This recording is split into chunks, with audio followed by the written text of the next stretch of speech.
여러분, 우리가 지난주에 기독교 세계관 타락에 대해서 같이 말씀을 나누었습니다. 이 타락을 이야기하면서 우리가 분명히 이제 깨달아야 될 것은 이 땅이 저주를 받고 있다는 것이죠.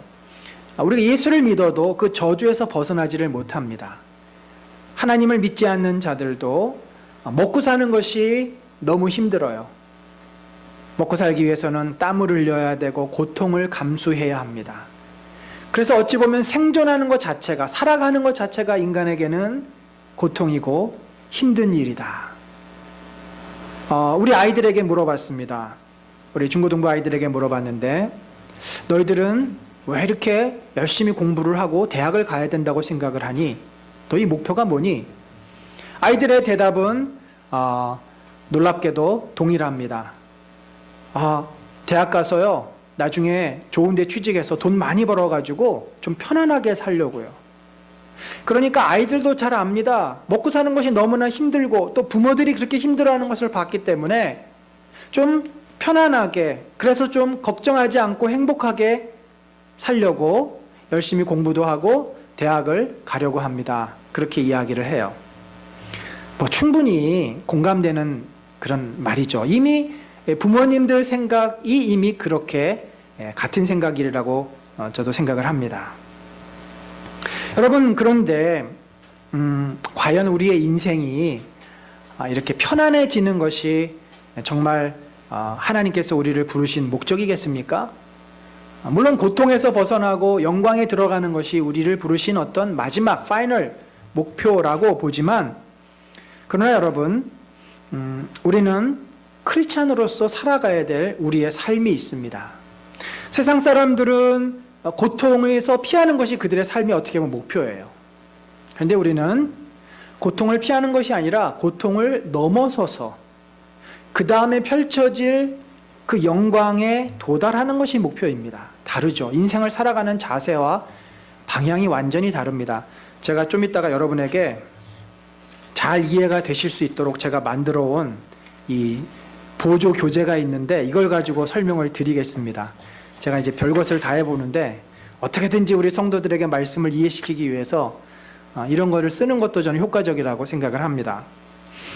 과연 우리가 고난주간을 맞이해서 우리 인생의 목표가 무엇인가? 주님이 우리를 무엇 때문에 부르셨고 어떤 삶을 살라고 하시는지 함께 이 로마서 말씀을 좀 살펴보면서 우리가 은혜 받기를 원합니다. 로마서에서 바울이 우리에게 알려주는 놀라운 소식이 있습니다. 그것은 뭐냐면 우리가 하나님의 부르심을 받아서 하나님의 자녀가 되었다는 소식입니다. 여러분 생각해 보세요. 이 영광스러운 하나님, 우리가 창조에 대해서 배우지 않았습니까? 그 창조의 하나님의 자녀라는 사실은 우리에게 굉장히 가슴 벅찬 영광스러운 일입니다. 그 하나만으로도.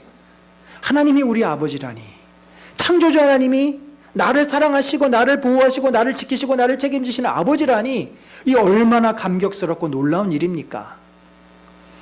원래 우리는 어떤 모습이었어요? 원래 여러분이 예수를 믿고 교회 나오기 전에, 물론 어렸을 때부터 교회를 나오신 분은 그 구분이 잘 안 되겠지만 혹시 중간에 교회 나오신 분들은 그 생각이 있을 거잖아요. 교회 나오기 전에는 내 마음대로 살았어요.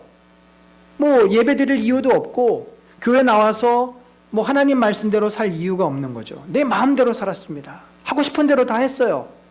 근데 어느 날 우리가 하나님께서 부르셔서 교회에 나옵니다. 하나님을 알게 됐습니다. 우리는 그냥 나온 게 아닙니다. 그냥 하나님을 알게 된 게 아니에요. 바로 우리 주 예수 그리스도께서 우리를 위해서 그 우리의 죄를 탕감해 주시는 빅딜을 하셨기 때문에, 빅딜, 큰 거래를 하셨어요. 우리의 죄를 용서받는 대신에 예수 그리스도의 피값으로, 예수 그리스도의 몸값으로 우리를 사오는, 그래서 이것을 속량이라고 합니다. 성경에서는 동물의 그 죽음값으로 우리의 죄가 용서되는 속량이, 랜섬이라고 하는 단어를 씁니다. 여러분, 이스라엘 백성이 애굽에서 어떤 삶을 살았죠? 종살이를 했습니다. 종은 자신의 목숨, 자신의 모든 삶을 마음대로 할 수 없습니다. 그저 주인의 명령에 따라서 정말 짐승처럼 살아야 합니다. 그런데 하나님께서 애굽에 노예되었던 이스라엘을 구원해 내셨어요. 출애굽시키셨습니다. 출애굽시키던 그날 밤에 어떤 일이 있었죠? 바로 모든 어린 양들을 잡아서 그 피를 문의 기둥과 문의 그 문틀에 다 발랐습니다. 죽음의 사자가 지나가면서 피에 자국이 있는, 문에 피의 자국이 있는 집은 그냥 지나갑니다. 유월합니다. 패스오버합니다. 그래서 그날이 유월절이에요. 바로 그 양의 피 때문에 이스라엘 백성은 죽음을 당하지 않고 애굽에서 나와서 자유인의 몸이 될 수 있었습니다. 그들은 광야에서도 동물의 제사를 드립니다. 동물의 피를 흘림으로써 그들의 죄가 용서함 받고 하나님과 함께 할 수 있었습니다. 그런데 오늘날은 우리를 위해서 누가 피를 흘렸습니까? 양이 피를 흘렸습니까? 소가 피를 흘렸습니까? 아닙니다. 저와 여러분 이방인입니다. 하나님을 알지도 못했고 예수님을 가까이 한 적도 없는 자들입니다. 그런 이방인을 하나님의 아들, 딸, 자녀 삼으시기 위해서 예수 그리스도의 그 보혈피를 십자가에서 흘리게 하신 것입니다. 동물의 피는 계속해서 흘려야 되지만 예수 그리스도의 피는 단번에 흘림으로써 그분의 죽음으로써 과거와 현재와 미래의 모든 우리들의 죄를 다 용서하셨습니다.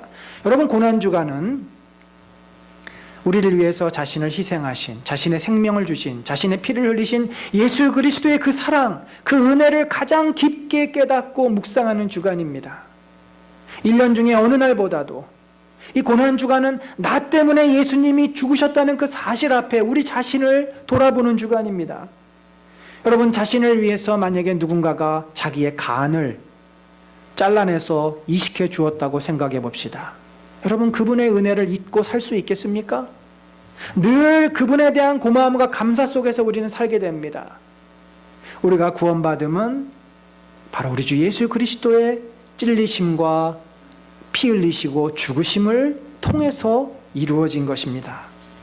이렇게 놀라운 하나님의 은혜로 이스라엘 백성이 애굽에서 탈출해 자유인이 됩니다. 이렇게 하나님의 놀라운 은혜로 죄의 종이었던 우리가 하나님의 자녀가 되었습니다. 이스라엘 백성이 애굽에서 나와서 시내산에 모입니다. 그리고 거기서 하나님과 언약을 맺습니다. 그 언약을 통해서 이스라엘 백성은 누가 되었나요? 바로 하나님의 백성이 됩니다. 하나님이 왕으로 그 왕의 통치를 받는 백성이 되었습니다. 그리고 이스라엘은 하나님의 나라가 됩니다. 그러면 오늘 신약시대에 사는 우리들은 예수 그리스도를 믿고서 어떻게 우리가 바뀌게 됩니까?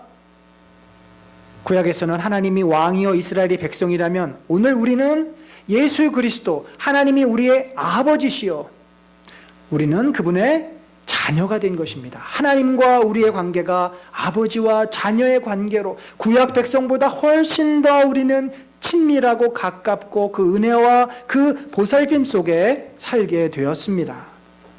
이것을 어떻게 할 수 있냐고요? 오늘 본문에서 바울은 분명히 얘기합니다. 성령이 친히 우리의 영과 더불어 우리가 하나님의 자녀인 것을 알게 하신다. 여러분, 우리 영이요 죽었었습니다. 우리가 죄의 종이었을 때 영이 죽었어요. 그래서 하나님을 믿지 않는 불신자들은 하나님을 부인해 없다고 해요. 막 저주하며 욕까지 합니다. 그 영이 죽어 있습니다. 타락의 결과예요. 그런데 우리가 예수 그리스도를 믿습니다. 내 죄를 회개하고 믿음이 생겨서 예수 그리스도를 받아들입니다. 그러면 성령께서 우리의 죽었던 영을 다시 살리십니다. 이게 중생이에요. 거듭남이에요. 다시 살아나고 다시 태어나는 겁니다. 그래서 우리의 영혼이 살았어요. 우리는 영생을 이미 소유했습니다. 영원한 사망에서 생명으로 옮겨졌습니다. 내 영이 살아나니까 그 영이 무엇을 알아요? 하나님의 성령을 이제 압니다. 성령을 느낍니다. 성령과 소통합니다. 여러분, 그래서 우리가 기도를 하지 않습니까? 누구에게 기도합니까? 하나님께 기도합니다. 무엇으로? 내 영으로 기도하는 겁니다. 우리가 예배를 드리면서 은혜를 받습니다. 무엇이 은혜를 받을까요? 내 머리가요? 머리로 은혜 받는 것은 다 잊어버립니다. 그러나 내 영혼이 은혜를 받으면 내 영혼이 하나님과 좀 더 가까워집니다. 우리가 말씀을 읽으면서 묵상하면서 깨닫습니다. 내 머리로 깨닫는 것은 지식으로 남지만 내 영이 깨달으면 내 마음에 지혜가 생깁니다. 우리가 은혜 받고 깨닫고 성령과 소통하면서 하나님이 내 아버지라는 사실, 하나님이 살아계시고 하나님이 우리와 함께하다는 사실을 확신하는 거죠. 눈으로 봐서 확신하는 게 아니라 내 영이 그것을 느끼는 겁니다. 여러분이 신앙생활하면서 경험한 모든 것들, 마음의 감동, 그것이 눈물로 표현될 수도 있겠고, 그것이 어떤 깨달음으로 올 수도 있겠고, 그 모든 기도의 응답, 다 이것은 성령께서 우리와 함께 하시는 증거들입니다. 우리가 그래서 내가 하나님의 아들이구나, 내가 하나님의 딸이구나, 내가 자녀구나, 이것을 확신하게 되었다는 거죠. 그런데 우리가 이렇게 하나님의 자녀가 되었기 때문에 우리들에게는 엄청난 축복이 찾아왔습니다. 그것이 뭐예요? 자녀이면 또한 상속자. 여러분, 하나님이 가지고 계신 엄청난 것들을 우리가 물려받을 수 있다라고 하는 이 엄청난 축복을 받은 겁니다. 하나님의 상속자요. 그리스도와 함께한 상속자다. 이미 예수 그리스도는요, 이 땅에 사시면서 고난과 순환을 다 모두 견디시고 죽으시고 부활하셨습니다. 그리고 하늘 보좌 우편, 하나님 보좌 우편에 올라가셔서 하나님과 동일한 영광을 누리고 계세요. 그게 바로 예수 그리스도가 얻은 상속이에요. 예수 그리스도는 우리의 대표자입니다. 맏아들이에요. 첫 열매예요. 그래서 그분이 경험한 모든 것을 우리들이 따라서 가도록 부르심을 받은 겁니다. 예수님이 십자가를 지셨기 때문에 너희도 자기 십자가를 지라고 말씀하는 거죠. 예수님이 영광에 이르셨기 때문에 너희도 그 십자가를 짐으로 영광에 도달해야 된다라고 말씀합니다. 여러분, 우리가 받게 될 상속 두 가지로 구분을 할 수 있습니다. 첫 번째는 예수 믿고 우리가 구원받는 이 구원의 상속입니다. 구원의 상속은 이미 내가 예수를 믿고 내 마음에 영생이 찾아왔을 때, 영생을 선물로 주었을 때 우리가 이미 얻은 겁니다. 이미 경험하는 거예요. 죽음은 육신과 영이 분리되는 거지만 영은 이미 생명을 얻었고 영생이 시작이 된 겁니다. 영생은 뭐예요?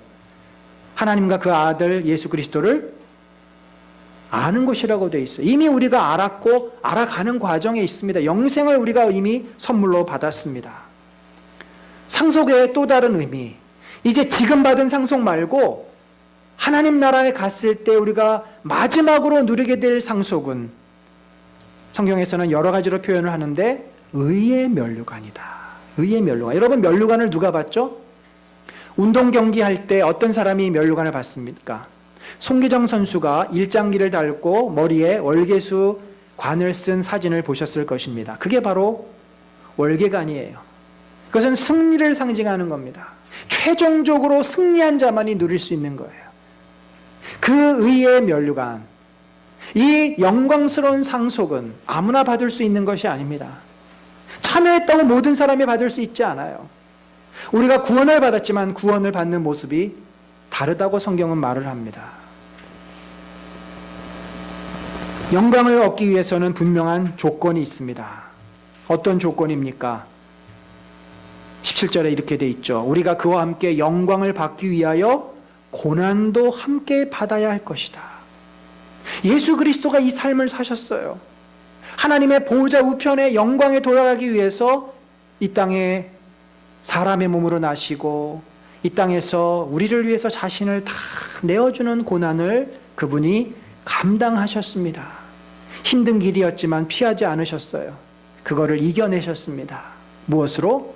하나님에 대한 믿음과 우리 인생들을 향한 사랑으로 이기시고 고난을 감당하셨습니다. 여러분, 오늘 저는 여러분과 이 고난이 무엇이고 우리가 고난을 어떻게 감당해야 될지에 대해서 좀 자세하게 말씀을 나누려고 합니다. 초도의 말씀을 드렸지만 이 세상 모든 사람이 다 고통을 겪고 있어요. 심지어 동물들도 주인 잘못 만나면 학대를 받습니다. 식물들도 주인을 잘 만나면 식물이 무럭무럭 크지만 주인을 잘못 만나면 빼빼 말라요. 모든 만물이, 바울이 그래서 모든 만물이 고통하며 통곡하며 만물이 회복될 때를 기다린다고 되어 있어요. 우리가 다 고통 가운데 있습니다. 저주 가운데 있어요. 근데 여러분, 분명히 이걸 아셔야 돼요. 세상 사람들이 겪는 고통, 먹고 살기 위해서 수고하고 애쓰고 땀 흘리고 이 고통과 예수 그리스도를 믿고 예수 그리스도를 따르면서 내가 짊어지는 나의 십자가, 내가 믿음의 삶을 살기 때문에 겪게 되는 그 어려움, 그 고통을 우리는 고통이라 부르지 않고 고난이라고 부르는 겁니다. 다른 거죠. 다릅니다. 매우 다릅니다. 나를 위해서 살다가 내가 겪게 되는 어려움은 그건 고통이에요. 예수 그리스도를 믿고 따르면서 살면서 겪는 어려움은 고난입니다. 고통은 예수께서 도와주시지 않습니다. 그건 내가 선택한 길이에요. 그 열매를 내가 얻습니다. 고난은 주님이 우리와 함께 하십니다. 나를 도우셔서 고난을 이기게 하십니다. 매우 다른 삶입니다. 제가 이거를 여러분에게 아까 말씀드린 것처럼 쉽게 설명하기 위해서 자, 여기 이런 좀 모델을 만들어 왔어요. 자, 이게 잘 돼야 될 텐데. 자, 보세요. 이게 뭘 말하는지 이해가 되십니까? 가운데 십자가가 있죠. 이 기다란 거는 두 길이에요. 투 트랙입니다. 인생의 길이에요. 여러분이 보실 때 오른쪽은 검은색으로 되어 있으니까 죄의 길이죠. 죄가 이 길의 중심을 차지하고 있습니다. 세상 사람들이 사는 길이에요. 그래서 여기는 내가 왕이고 내 마음대로 사는 길입니다. 근데 문제는 이 길의 가장 큰 문제는 넓고 이게 내려가는 길이니까 쉬운 것 같지만 계속 내려가다 보면 어디로 떨어져요? 지옥으로 떨어집니다. 쉽지만 결국은 마지막이 지옥인 거예요. 반면에 이 오른쪽 길은 각도가 상당히 가파릅니다. 사실은 이거보다 더 높이려고 그랬는데 제가 이게 안 돼가지고 이 길은 위로 올라가는 길이에요. 여러분 등산해 보셨지만 올라가는 길이 쉽습니까? 조금만 올라가도 힘들어가지고 대부분 이러죠. 등산 갔다가 내려오는 사람한테 아유 여기 얼마나 더 올라가야 되고 아유 조금만 가면 돼요. 근데 조금만이 한 시간 2시간이에요. 자기는 내려오니까 이제 그렇게 생각을 안 하는. 올라가는 길은 굉장히 힘듭니다. 왜 이 올라가는 길로 표현을 했습니까? 여러분 우리는 죄인이기 때문에 죄를 짓고 또 죄 가운데 사는 건 너무나 쉬워요. 나를 위해서 살고 내가 하고 싶은 대로 사는 것은 인생이 너무나 쉽습니다. 그건 내리막길이에요. 근데 이 예수 그리스도를 따라 사는 삶은 하나님의 뜻에 순종하며 살아야 되고 남을 위해서 살아야 되잖아요. 그게 어디 쉽습니까?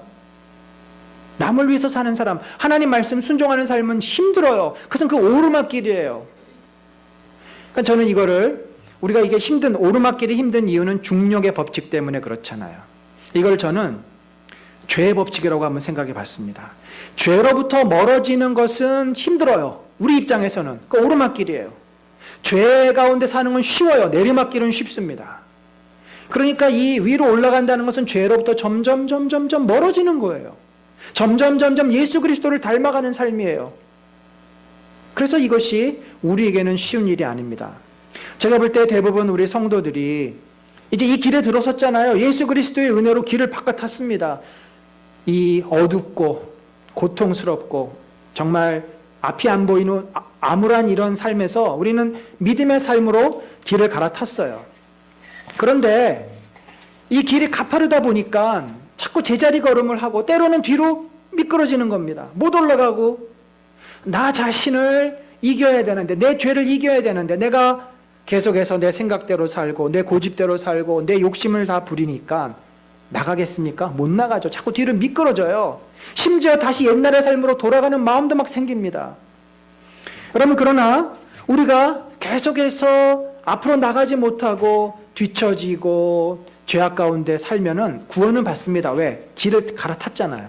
그런데 그런 삶은 성경에서 어떻게 묘사하고 있는지 아십니까? 자, 우리 고린도전서 3장을 한번 보겠는데요. 여기 보니까 만일 누구든지 금이나 음이나 보석이나 나무나 풀이나 지푸로 이 터 위에 세우면, 이 터는요 예수 그리스도예요. 예수 그리스도를 믿었어요. 구원을 받았어요. 그리고 이제 구원받은 이후의 삶을 삽니다. 그런데 여기 그 집을 세우는 재료가 나와 있죠. 크게 6가지지만 반으로 나누어서 앞은 타지 않는, 변하지 않는 재료, 뒤는 나무풀 집은 타는 재료, 없어지고 사라져버리는 허망한 재료. 그러니까 앞에 이 금은, 은이나 보석은 영원한 거잖아요. 진리의 말씀대로 사는 삶이고, 나무나 풀이나 짚은 이 땅의 가치를 추구하는 삶이에요. 이 땅의 것은 이제 없어져 버려요. 끝나버립니다. 아무리 조양호 회장이 이 대한민국 운송업계에 큰 업적을 남겨도 이제 그분은 끝난 거예요. 그분의 인생은 끝났어요. 그분은 이제 사라지고 없습니다. 이 터 위에 세우는데 각 사람이 공적이 나타날 터인데, 그 공적이라고 하는 것은 우리가 살았던 그 삶이 다 주님 앞에서 드러나게 된다는 거예요. 다시 리뷰된다는 거죠. 그날이 그날은 마지막 날입니다. 심판의 날입니다. 공적을 밝히리니. 공적을 밝힌다는 말은 너가 평생 동안 나를 믿고서 어떻게 살았니? 라고 물으신다는 거죠. 이는 불로 나타내고 그 불이 각 사람의 공적이 어떠한 것을 시험할 것임이라.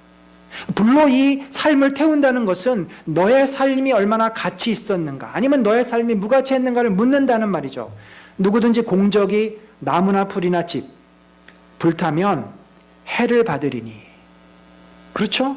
사라져 없어지는 거예요. 나무나 풀이나 집으로 자기 인생을 지면 늘 자기만을 위해서 살았고, 눈앞의 것을 붙잡기 위해서 살았고, 세상의 성공을 위해서 살았으면, 예수를 믿었지만 이 세상의 가치관을 향해서 살았으면 계속 주저앉고 뒤를 물러나가고 아무것도 이룬 것이 없습니다. 아무런 금이나 은이나 영원한 진리의 말씀대로 산 것이 없어요.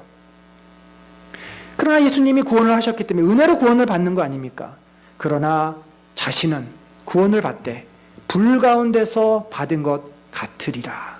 여러분, 불 속에서 나오는 사람 한번 보셨습니까? 온 몸을 검게 그슬리고 옷은 다 벗겨지고 정말 죽음 직전에 탈출한 그 모습, 사진에서 제가 이렇게 펐지만 어쨌든 이런 그 모습으로 우리가 구원받은 것처럼 비우지만 구원을 받되 부끄러운 구원을 받는다는 말입니다.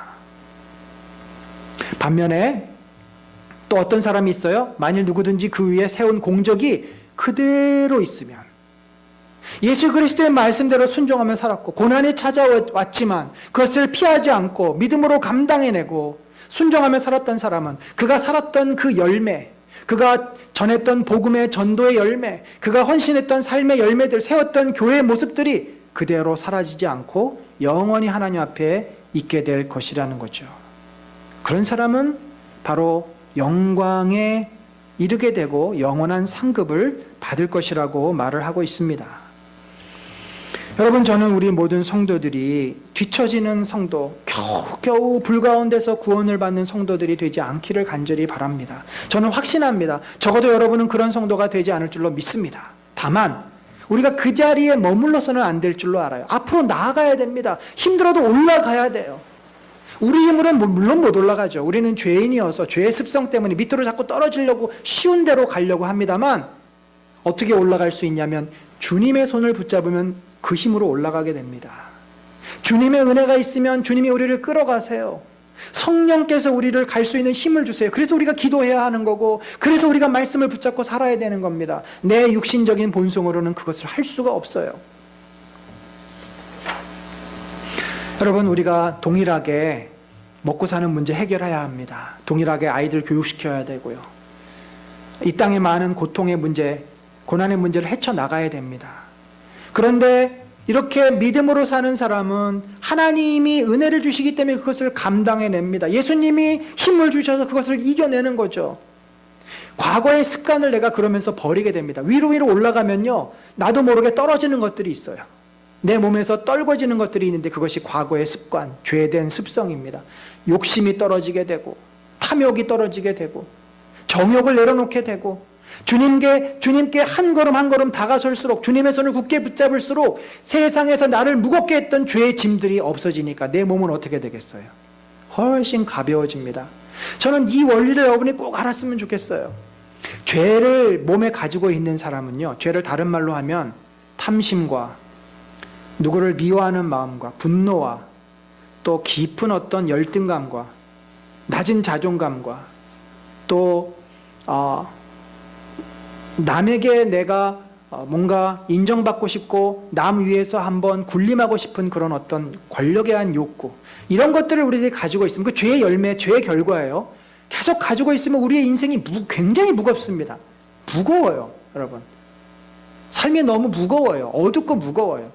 뭘 하는 것도 힘들고 누구 만나는 것도 힘들고 생각해야 되고 복잡하고.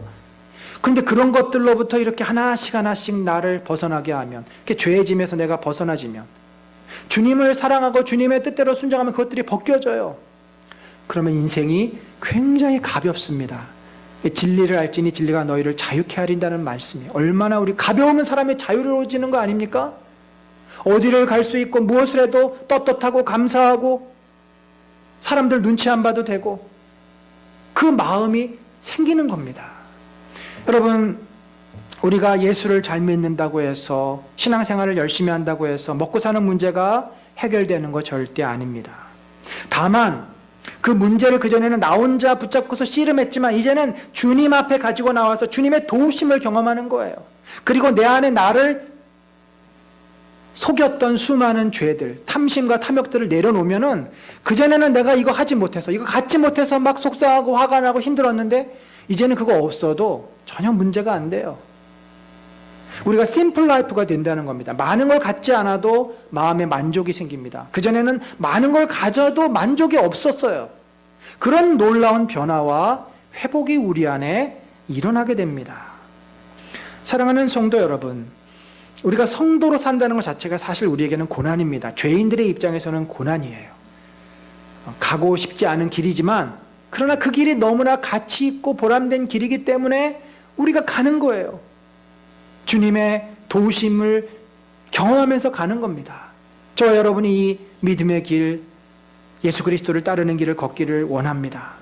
근데 우리가 이 길을 걷다 보면 결국 우리가 어디에 도달해야 되냐면, 어디로 나가야 되냐면은 바로 사명을 감당하는 길로 나가야 됩니다. 우리가 영광을 받으려면 사명을 감당하는 자가 돼야 돼요. 여러분, 제자가 뭐예요? 우리 사도행전에서 계속 배우고 있는데 왜 사도들이 그 핍박과 어려움을 두려워하지 않고 계속해서 복음을 전합니까? 자기들이 증인이 되었기 때문에 그래요. 증인은 뭐예요? 본 것을 그대로 말하는 자예요. 베드로가 스데반이, 빌립이 무슨 말을 덧붙였습니까? 아니에요. 그들이 깨닫고 보았던 것, 들었던 것, 경험했던 것을 그 옆에 눈이 먼 유대인들, 눈이 먼 이웃들에게 알려주고 증거해 주는 겁니다. 여러분, 우리는 사명을 받았습니다. 교회를 세우고 복음을 전하고 하나님의 나라를 이 죄악 가운데 세워나가는 그 엄청난 영광을, 그 엄청난 사명을 우리가 받았어요. 우리가 아무것도 안 하면 교회는 무너집니다. 저와 여러분이 열심히 복음을 전하지 않고 교회를 선신하지 않고 세우지 않으면 한국 교회는 무너져요. 여러분, 그 성지순례 가면은, 터키에 가면은 에베소 교회 많은 교회들이 있는데 그 교회가 지금 있습니까? 다 무너지고 없어요. 한국 교회 100년 뒤, 아니 30년 뒤, 40년 뒤는 절반 이상이 무너질지 모릅니다. 저와 여러분이 사명을 감당하지 않으면 교회는 무너지게 돼 있어요. 우리 후손들 하나님 모르고 사사시대, 그 암흑의 시대로 다시 돌아갈 수 있습니다. 그래서 주님이 그것을 우리에게 부탁하신 거예요. 사명으로 주신 것입니다. 분명 성경은 말씀을 합니다. 하나님의 나라를 세우고 영광을 얻기를 너희들이 소망하라고. 이 영광을 얻기 위해서는 분명히 우리가 수고해야 합니다. 땀을 흘려야 하고 먹고 살기 위한 수고와는 다르게 다른 헌신과 다른 수고, 다른 희생이 필요해요. 1만 법칙의 시간을 여러분 혹시 아십니까? 이것은 특정 분야의 고수, 달인이 되기 위해서는 적어도 1만 시간을 투자하고 1만 시간 동안 그 일에 헌신해야 함을 말해주는 법칙입니다. 이 1만 시간의 법칙을 말한 사람은 워싱턴 포스트 기자였던 멜컴 글래드웰이라는 사람이 아웃라이어라는 책을 썼어요. 이 아웃라이어는 이 정상 범위에서 벗어난 것이라는 의미인데, 그러니까 특별한 사람, 천재들을 말합니다. 그가 빌 게이츠, 비틀즈, 또 모차르트 같은 그런 사람들을 조사해 봤는데 이들이 이 시대의 위대한 사람이 될 수 있었던 것은 천재여서가 아니라 그들은 나름대로 특별한 시간의 투자, 그 일에 대해서 열정과 헌신을 바쳤기 때문에 그들이 아웃라이어가 될 수 있었다라는 이야기입니다. 여러분, 1만 시간은 대략 하루에 3시간씩 하면 일주일에 20시간이고요. 그것을 10년 정도 하면은 1만 시간이 됩니다. 김연아 선수가 트리플 악셀 한 번 실패하면 그거 완벽하게 하려고 60-70번을 연습을 했다고 합니다. 박태환 선수는 한참 전성기 때는 하루에 14km를 수영을 했습니다. 여러분, 우리가 100m도 수영하기 어렵잖아요. 14km, 상상이 안 되는 거리죠. 손흥민 선수가 요즘 핫합니다. 아주 그 EPL에서 아주 핫한데, 이 손흥민 선수가 20살 때 함부르크 시절, 무명의 시절에 그가 정말 훌륭한 축구 선수가 되기 위해서 하루에 슛을 1000개씩 연습을 했다고 합니다. 그 발이 남아났겠어요? 우리가 잘 아는 이 사진, 바로 이 독일에서 프리마돈나로 활약하고 있는 강수진 발레리나의 발입니다. 이게 어디 사람의 발입니까? 그분이 그 자리에 오르기까지, 동양 여인이 이 서양 사람들 속에서 프리마돈나로 오르기까지 얼마나 많은 노력과 수고를 했겠습니까? 여러분, 이 세상에서 영광을 얻는데도 수많은 수고와 헌신과 희생이 따릅니다. 그렇다고 한다면 이 세상의 것은 이따가 없어지는 것들이에요. 이 영원한 하나님의 나라, 영원한 영광을 우리가 누리기 위해서 우리의 작은 것을 주님께 드리고 헌신해야 되지 않겠습니까? 여러분, 바울은 이 수고와 헌신을 고난이라고 말합니다. 고난이라고 말을 해요. 이거 나 하기 싫어. 성도로서 사는 게 너무 어려워. 우리가 그 고난을 피하면 됩니다. 피하고 쉬운 길을 걸어가면 돼요. 그러나 주님은 분명히 말씀하셨습니다. 여러분 분명히 기억하세요. 이것은 우리 인생의 선택이에요. 우리가 구원을 받되 불 가운데서 구원받은 것처럼 그렇게 구원을 받을 수밖에 없습니다. 하나님의 은혜를 누릴 수가 없어요. 왜요? 내 마음이 계속 세상에 가 있으니까. 내가 하나님을 향해 가지 않고 하늘을 향해 가지 않는데 어찌 하나님께서 우리를 축복하실 수 있겠습니까? 한 가지만 더 말씀드리고 말씀을 맺습니다. 여러분, 예수 그리스도께서 우리를 위해서 왜 십자가에 고난을 당하셨다고 생각하십니까? 하나님이 억지로 명령하셔서 그랬을 수도 있겠죠. 그러나 사실은 하나님도 그렇고 예수 그리스도도 그렇고 우리를 위해서 자신의 목숨을 내어주신 것은 우리가 너무나 소중했기 때문입니다. 우리를 너무나 사랑하셨기 때문에 우리를 포기할 수 없어서였습니다. 여러분, 예수님의 입장에서는 이 십자가의 고난을 정말 피하고 싶었습니다. 할 수만 있다면 이 잔이 내게서 옮겨지게 하여 주옵소서. 그러나 내 뜻대로 하지 마시고 아버지의 뜻대로 하여 주옵소서. 그게 기도가 그분의 기도예요. 예수님도 아십니다. 십자가의 고통이 얼마나 괴롭고 힘든 것인지, 하나님과 분리되는 것이, 저 지옥에 떨어지는 것이 얼마나 무섭고 힘든 것인 줄. 그런데 예수님은 우리를 사랑하셨기 때문에 그것을 감당하시고 견디시고 이기신 것이죠. 여러분 자식이 아프면, 여러분 가족이 아프면 가족을 위해서 여러분 신장을 떼어주고 간을 이식해 주시지 않겠습니까? 당연히 내가 사랑하는 내 가족을 위해서 내 몸을 나눠주겠죠. 여러분이 사랑하는 사람을 위해서 여러분의 가장 소중한 것을 기쁨으로 주시지 않습니까? 여러분이 가장 소중하게 생각하는 일을 위해서 여러분의 열정과 시간과 여러분의 돈을 투자하지 않으십니까? 당연히 우리가 그렇게 삽니다.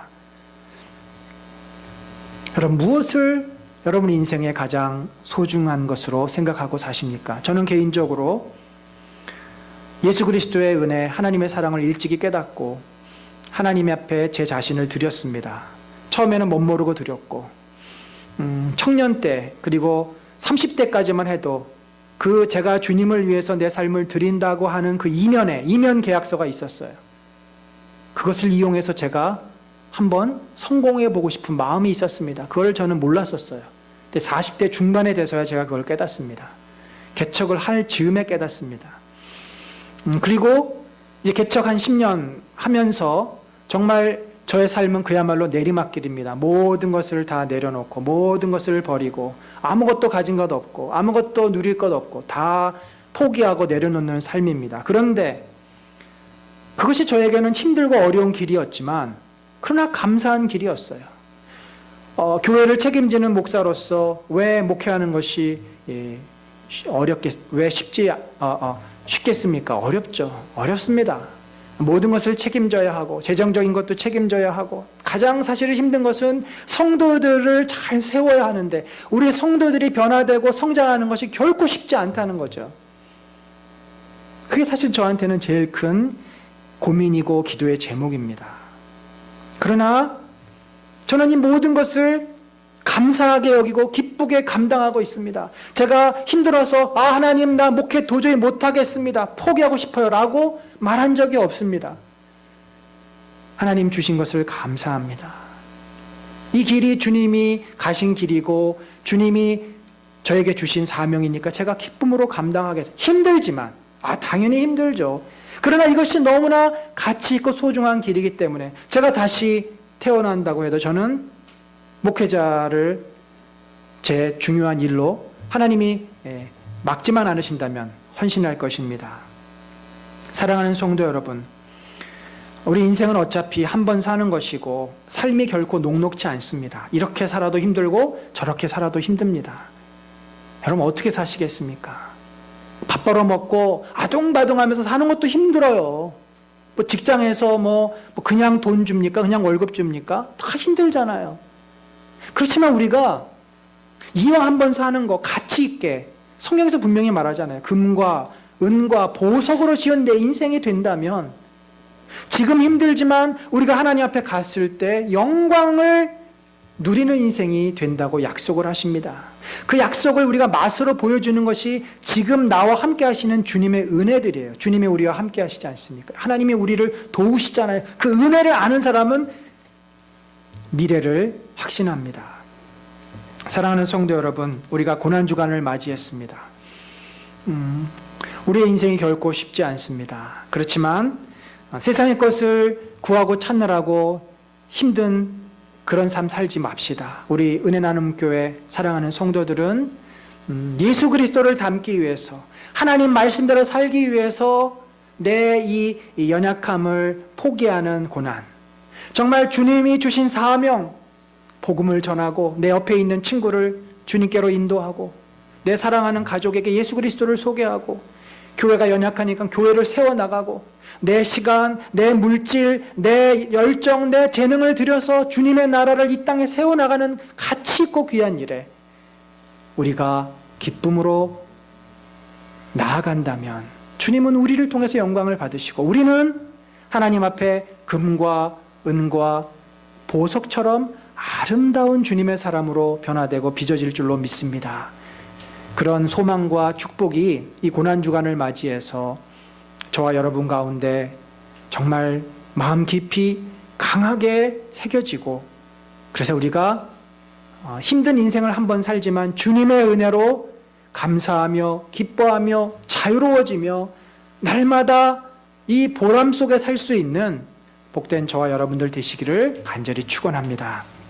우리 같이 기도합시다. 기도할 때 주님, 이번 고난주간을 주님의 은혜 가운데 한 주간을 지내게 하여 주옵소서. 특별히 주께서 나를 사랑하신 그 사랑을 깊게 깨닫고 나도 주님을 사랑하게 하시고 그 주님을 사랑하는 마음으로 고난을 피하지 않고 성도로서 사는 것, 믿는 자로서 사는 것을 피하지 않고 사명을 맡은 자로서 사는 것을 부인하지 않고 힘들겠고 어렵겠고 부담스럽지만 용기를 내어서 그렇게 고난의 삶을 살아내는 정말 귀한 성도가 되게 하여 주옵소서. 우리 같이 기도하겠습니다.